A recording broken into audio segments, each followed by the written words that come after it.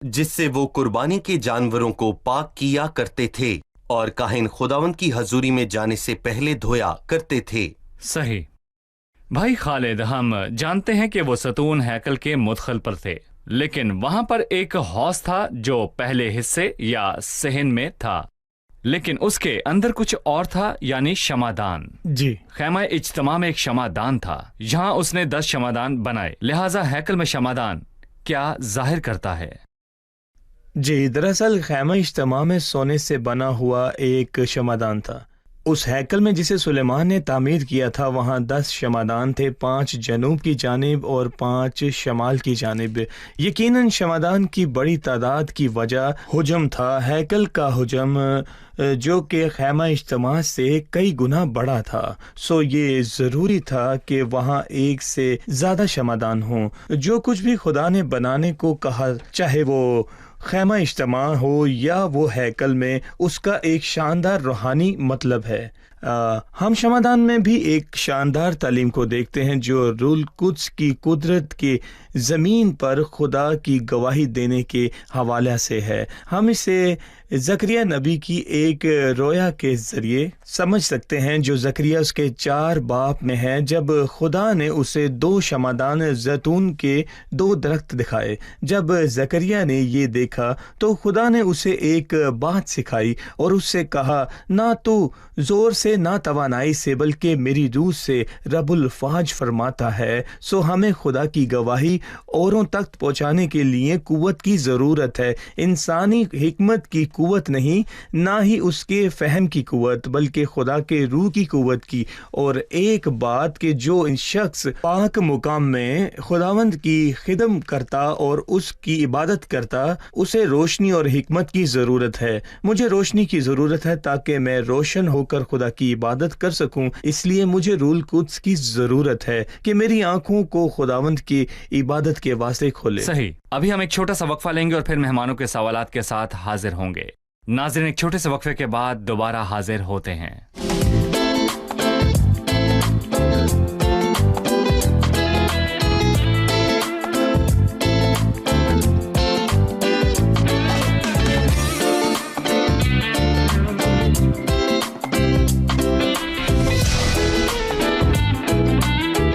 خوش آمدید، آئیے چلتے ہیں مہمانوں کی طرف اور ان سے سوال پوچھتے ہیں۔ جی، سوال پوچھیے۔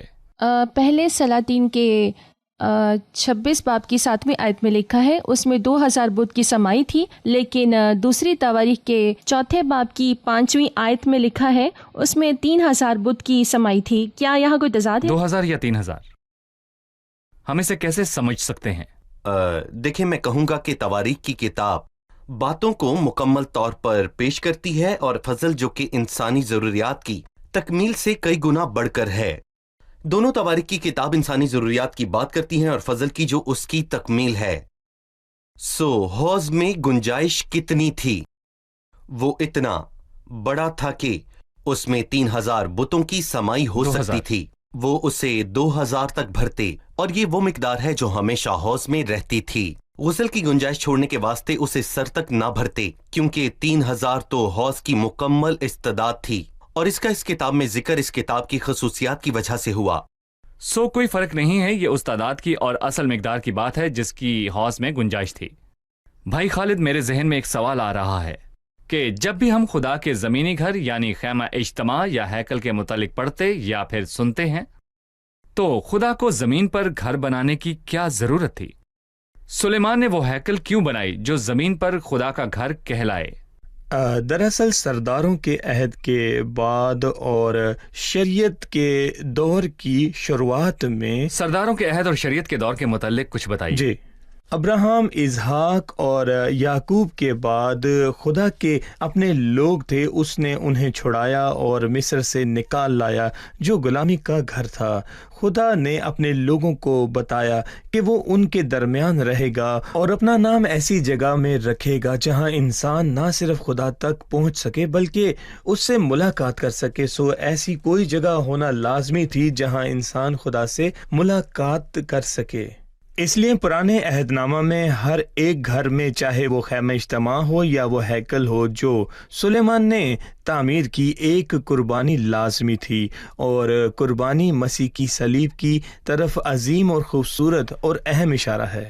وہ بنیاد جو ملاقات کا مقام ہے، جہاں خدا انسان سے ملاپ کو قبول کرتا ہے، صلیب ہے۔ یہ مسیح کی قربانی ہے۔ سو خدا کے لیے زمین پر ایک گھر لازمی تھا جہاں خدا انسان سے ملاقات کر سکے، جہاں خدا اپنے جلال کا اظہار کرے، اپنے اختیار کا اظہار کرے۔ یہ ضروری تھا کہ سلیمان ہیکل کی تعمیر کرے، کیونکہ یہ خدا کی طرف سے دی گئی ذمہ داری تھی جو داؤد کی نسل کو دی گئی۔ خدا نے داؤد کے دل میں ڈالا کہ خدا کے لیے ایک گھر بنائے، اور وہ اس ہیکل کو تعمیر کرنے پر راضی تھا، لیکن خدا نے داؤد کو چند وجوہات کی بنیاد پر ایسا کرنے سے باز رکھا، لیکن اس نے یہ کام سلیمان کو دیا، اور داؤد نے اس کی تعمیر میں حصہ ڈالا، اور کم از کم 2 کام کیے، اور پہلا کام تو گھر کو تعمیر کرنا تھا، اور یہی اس کی خواہش تھی۔ خدا نے اس کی قدر کی۔ یقیناً دوسرا کام یہ تھا کہ داؤد نے اس گھر کو تعمیر کرنے کی اپنی خواہش کے تحت بہت سارا مواد اکٹھا کر لیا۔ داؤد نے چھوٹی بڑی سب چیزیں اکٹھا کر کے سلیمان کو دیں۔ داؤد کی خواہش تھی اور اس نے مواد تیار کر لیا، لیکن تعمیر سلیمان نے کی۔ یہ اچھی بات ہے کہ خدا انسان کے دل اور اس کے احساسات کی قدر کرتا ہے۔ حالانکہ داؤد نے ہیکل کو بذات خود تعمیر نہ کیا، تو بھی خدا نے اس کی خواہش اور اسے تعمیر کرنے کی چاہت کی قدر کی۔ یقیناً خدا نے داؤد کی اس خواہش کی تجدید نہ کی۔ ڈاکٹر حسام، 22ویں آیت میں سلیمان نے ایک طویل مگر خوبصورت دعا کی ہے جس میں خدا کا ذکر ہے کہ ہیکل میں اس کی عبادت کیسے کی جائے اور لوگوں کی روحانی حالت کیسی ہو۔ لیکن ہم 44 آیت سے پڑھتے ہیں، اگر تیرے لوگ خواہ کسی رستے سے تو ان کو بھیجے، اپنے دشمن سے لڑنے کو نکلیں، اور وہ خداوند سے اس شہر کی طرف جسے تو نے چنا ہے اور اس گھر کی طرف جسے میں نے تیرے نام کے لیے بنایا ہے رخ کر کے دعا کرے، تو آسمان پر سے ان کی دعا اور مناجات سن کر ان کی حمایت کرنا، اور اگر وہ تیرا گناہ کریں، کیونکہ کوئی آدمی ایسا نہیں جو گناہ نہ کرتا ہو، تو ان سے ناراض ہو کر ان کو دشمن کے حوالے کر دے، ایسا کہ وہ دشمن ان کو اسیر کر کے اپنے ملک میں لے جائے، خواہ وہ دور ہو یا نزدیک۔ تو بھی اگر وہ اس ملک میں جہاں وہ اسیر ہو کر پہنچائے گئے ہوش میں آئیں اور رجوع لائیں اور اپنے اسیر کرنے والوں کے ملک میں تجھ سے مناجات کریں اور کہیں کہ ہم نے گناہ کیا، ہم ٹیڑھی چال چلے اور ہم نے شرارت کی، سو اگر وہ اپنے دشمنوں کے ملک میں جو ان کو اسیر کر کے لے گئے اپنے سارے دل سے اور اپنی ساری جان سے تیری طرف پھریں اور اپنے ملک کی طرف جو تو نے ان کے باپ دادوں کو دیا، اور شہر کی طرف جسے تو نے چن لیا، اور اس گھر کی طرف جسے میں نے تیرے نام کے لیے بنایا رخ کر کے دعا کرے، تو آسمان پر سے جو تیری سکونت گاہ ہے ان کی دعا اور مناجات سن کر ان کی حمایت کرنا، اور اپنی قوم کو جس نے تیرا گناہ کیا اور ان سب کی سب خطاؤں کو جو ان سے تیرے خلاف سرزد ہوں معاف کر دینا۔ میں پوچھنا چاہوں گا ایسا تاریخ میں کب ہوا؟ خدا بہت عظیم ہے اور ایسا تاریخ میں ہو چکا ہے، لیکن یہ انسانوں کے معاملے میں خدا کا سنہرا اصول ہے، اور خدا بہت دیر پہلے دروازہ بند کر دیتا اگر اس کا فضل بے بہا نہ ہوتا۔ اور جیسا کہ ہم نے پچھلی ساتھ میں ذکر کیا کہ جب انہیں اسیر کر کے لے جایا گیا تو ہم دیکھتے ہیں کہ پہلے شمالی ریاست اور پھر جنوبی ریاست، اور پھر وہ کوئی نشان چھوڑے بنا غائب ہو گئے۔ اور میں یہاں کہنا چاہوں گا کہ یرمیہ 25 کے مطابق اسیری کی ایک خاص مدت تھی، جیسے ہی وہ توبہ کریں انہیں واپس لایا جائے۔ اور یہاں میں پوچھوں گا کیا اب رحم باقی ہے؟ تو جی ہاں، بالکل باقی ہے۔ پھر چاہے ان کی کمزوریاں کتنی بھی ہو جائیں، لیکن رحم باقی ہے۔ جی ہاں، بے شک انہوں نے چاہے جو بھی گناہ کیے ان کے لیے یرمیہ کے 25ویں باب کی 8ویں آیت میں لکھا ہے، اسی لیے رب الفاظ فرماتا ہے چونکہ تم نے میری بات نہ سنی، دیکھو میں تمام شمالی قبائل اور اپنے خدمت گزار شاہ بابل نبوکت نظر کو بلاوا بھیجوں گا، خدا فرماتا ہے، اور میں ان کو اس ملک اور اس کے باشندوں پر اور ان سب قوموں پر چڑھا لوں گا۔ یقیناً یہ نبوت اس سے پہلے کی ہے۔ جی، یہ نبوت اسیری سے، بالکل صحیح۔ اور ان کو بالکل نیست و نبود کر دوں گا اور ان کی حیرانی اور سسکار کا باعث بنوں گا، بلکہ میں ان میں سے خوشی اور شادمانی کی آواز، دلہا اور دلہن کی آواز، چکی کی آواز اور چراغ کی روشنی موقوف کر دوں گا، اور یہ ساری زمین ویران اور حیرانی کا باعث ہو جائے گی، اور یہ قومیں 70 برس تک شاہ بابل کی غلامی کریں گی۔ واضح ہے جب 70 برس پورے ہوں گے تو میں شاہ بابل کو اس کی بدکاری کے سبب سے سزا دوں گا، اور 70 برس کے پورے ہوتے ہی خداوند اپنے لوگوں کو توبہ کے لیے پھیر لے گا اور انہیں اسیری سے نکالوں گا، اور ایسا ہی زر بابل، عزرا اور نہمیہ کے دنوں میں ہوا جب وہ اسیری سے لوٹے۔ یعنی اسیری جو تھی یہویاکیم بادشاہ کے عہد میں تھی۔ صحیح۔ بھائی خالد، میں آپ کے سامنے اب 62ویں آیت کو پڑھوں گا۔ اور بادشاہ نے اور اس کے ساتھ سارے اسرائیل نے خداوند کے حضور قربانی گزرانی، اور سلیمان نے جو سلامتی کے ذبیحوں کی قربانی خداوند کے حضور گزرانی، اس میں اس نے 22,000 بیل اور 1,20,000 بھیڑیں چڑھائیں۔ قربانی میں یہ تعداد کیوں ہے؟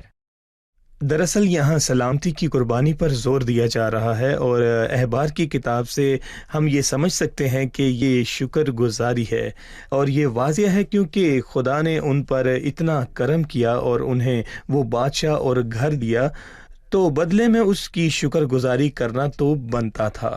سلیمان کے دور پرانے عہد نامے میں شکر گزاری اور سلامتی کے ذریعے تھے، تاکہ ایک دوسرے کے ساتھ رفاقت رکھی جائے اور خدا کی شکر گزاری کی جائے، اور قربانیاں شکر گزاری کی کثرت سے شکر گزاری کرنا۔